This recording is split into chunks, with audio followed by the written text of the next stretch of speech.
Եվ հենց սա է այս գործի էությունը։ Այս գործը Բարգավաճ Հայաստան կուսակցության մասին չէ։ Այս գործը Հայաստանի Հանրապետության քաղաքացու ընտրելու իրավունքի մասին է, որովհետև իշխանության աղբյուրը ժողովուրդն է եւ ոչ թե պետական մարմինը, պաշտոնյան, ոչ էլ կենտրոնական ընտրական հանձնաժողովի նախագահը։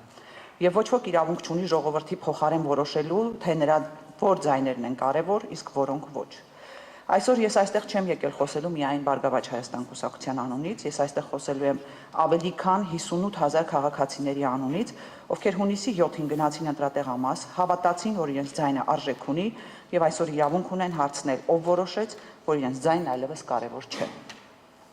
Մենք այստեղ ենք, որովհետև այս գործը վերաբերում է Հայաստանի Հանրապետության Սահմանադրության ամենակարևոր արժեքներից մեկին, ժողովրդի իշխանությանը։ Սահմանադրության երկրորդ հոդվածը հստակ ասում է, որ իշխանությունը պատկանում է ժողովրդին, իսկ ժողովրդի իշխանությունն իրացվում է առաջին հերթին ազատ եւ արդար ընտրությունների միջոցով։ Եթե ընտրությունների արդյունքում որևէ քաղաքական ուժ, որևէ թեկնածու կամ նույնիսկ մեկ ընտրող զրկվում է իր կամքի արտահայտման իրական արդյունքից, ապա խնդիրը արդեն վաղուց մեկ կուսակցության խնդիր չի դառնում։ Դա դառնում է սահմանադրական կարգի խնդիր։ Այս գործի առանցքային հարցը հետևյալն է. արդյոք պետական մարմինը կարող է իր իսկ թույլ տված սխալների հետևանքները բարթել ընտրողի վրա։ Մեր համոզմամբ ոչ։ Եվ սա ոչ միայն քաղաքական գնահատական է, այլ իրավունքի հիմնարար սկզբունք։ Բարձր դատարան։ Մեր դիմումը բազմաթիվ խախտումների մասին է։ Այս խախտումները մեկուսացված դեպքեր չեն, դրանք նույն շղթայի տարբեր օղակներ են։ Նախընտրական քարոզարշավի ընթացքում պետական իշխանության ամենաբարձր պաշտոնը զբաղեցնող անձի կողմից բռնության, հաշվեհարդարի, սեփականության բռնագրավման, քրեական հետապնդումների մասին սպառնալիքները, ատելության խոսքը, վարչական ռեսուրսի կիրառումը, պետական սոցիալական ծրագրերի քաղաքականացումը, հանրային հեռարձակողի անհավասարակշիռ վարքագիծը, ընտրական մարմինների անգործությունը, ընդդիմության նկատմամբ քրեական հետապնդումները, բազմաթիվ ձերբակալություններն ու կալանքները եւ վերջապես ԿԸՀ որոշումները, որոնց արդյունքում հազարավոր քաղաքացիներ զրկվեցին իրենց ձայնը կրկին արտահայտելու հնարավորությունից։ Սրանք առանձին դեպքեր չեն։ Սա մեկ համակցություն է, որը ցույց է տալիս, թե ինչպես պետությունը դարձավ քաղաքական պայքարի անմիջական մասնակից, իսկ երբ պետությունը դառնում է ընտրական պայքարի մասնակից, ընտրություններն այլևս հավասար չեն լինում։ Երբ ընդդիմությունը մրցում է ոչ թե իշխանության հետ, այլ ողջ պետական ապարատի հետ, դա արդեն ընտրական մրցակցություն չէ։ Դա անհավասար պայքար է եւ այդ անհավասարությունը վտանգավոր է ոչ միայն ընդդիմության համար, այն վտանգավոր է յուրաքանչյուր ընտրողի համար։ Բարձր դատարան։ Այս գործում կա նաեւ մեկ սկզբունք, որի շուրջ իրավական պետությունում կասկած չպետք է լինի։ Եթե պետական մարմինն է սխալվել, ապա այդ սխալի հետևանքները չեն կարող կրել քաղաքացիները։ Տեղամասային հանձնաժողովի գործողությունների հետևանքները երկու ընտրատեղամասերում առաջացրել է խնդիր։ Դրա համար պատասխանատու է ոչ Բարգավաճ Հայաստանը,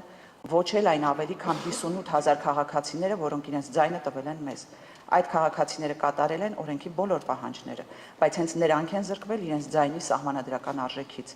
Իրավական պետությունն այսպիսի իրավիճակ չի կարող ընդունել։ Բարձր դատարան, այս գործով դատարանի առջև դրված հարցը շատ ավելի լայն է, քան կոնկրետ քաղաքական ուժի մասնակցությունը խորհրդարանին։ Այսօր դատարանը պետք է որոշի, արդյոք ընտրական գործընթացում պետական մարմնի սխալը կարող է դառնալ ժողովրդի կամքը փոխելու գործիք։ Արդյոք կարելի է ընտրությունների արդյունքները փոխել այնպիսի որոշմամբ, որի իրավական հիմքը առնվազն վիճելի է։ Արդյոք հնարավոր է անտեսել օրենքի իմպերատիվ պահանջը վերաքվեարկության կամ ընտրությունների անվավեր ճանաչման վերաբերյալ եւ ընտրել երրորդ ճանապարհը։ Եթե այս հարցերին դրական պատասխան տրվի, ապա վաղը նույն մեխանիզմը կարող է կիրառվել ցանկացած քաղաքական ուժի նկատմամբ եւ այդ դեպքում վտանգի տակ կհայտնվի ոչ թե մեկ կուսակցության ճակատագիրը, այլ Հայաստանի ընտրական համակարգի նկատմամբ հասարակության վստահությունը։ Բարձր դատարան, ժողովրդավարությունը սկսվում է այն պահից, երբ քաղաքացին վստահ է, որ իր ձայնը պաշտպանված է, երբ նա վստահ է, որ իր ձայնը չի կարող կորել, չի կարող արժեզրկվել, չի կարող փոխարինվել որևէ պաշտոնյայի որոշմամբ, որովհետև ազգային ժողովի կազմը պետք է որոշվի միայն մեկ տեղում, քվեատուփի մոտ, ոչ վարչական մարմիններում, ոչ աշխատասենյակներում, ոչ պաշտոնական մեկնաբանություններով։ Այդ իրավունքը պատկանում է միայն ժողովրդին։ Այս գործը ստեղծում է չափազանց վտանգավոր նախադեպ, եթե այսօր ընդունենք, որ հազարավոր մարդկանց ձայնը կարող է պարզապես անհետանալ առանց նրանց նորից ընտրելու հնարավորություն տալու, ապա վաղը նույնը կարող է տեղի ունենալ ցանկացած ընտրության ժամանակ։ Այսօր խոսքը 3 ընտրատեղամասերի մասին է, վաղը կարող է լինել 30-ը, հետո 300-ը, եւ այդ ժամանակ արդեն շատ ուշ կլինի հարցնել, թե որտեղ կորավ ժողովրդի իշխանությունը։ Ժողովրդավարությունը երբեք չի կործանվում մեկ օրում։ Այն կործանվում է այն պահին, երբ հասարակությունը սովորում է համակերպվել փոքր անարդարությունների հետ, երբ սովորում է, որ մի քանի հազար մարդու ձայնը կարելի է պարզապես անտեսել։ Բարձր դատարան, վերջում ցանկանում եմ ընդգծել հետևյալը. մենք դատարանից չենք ակնկալում քաղաքական որոշում, մենք դատարանից չենք ակնկալում աջակցել որևէ կուսակցության, մենք դատարանից ակնկալում ենք միայն մեկ բան՝ վերականգնել սահմանադրության գերակայությունը,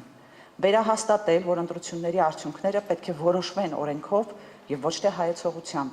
որ պետական մարմինները կարող են գործել միայն օրենքով իրենց վերապահված լիազորությունների շրջանակում, որ ընտրողի ձայնը չի կարող արժեզրկվել պետական մարմինների սխալի պատճառով եւ որ Հայաստանի Հանրապետությունում ժողովրդի կամքը շարունակում է մնալ իշխանության միակ սահմանադրական աղբյուրը։ Շնորհակալ եմ։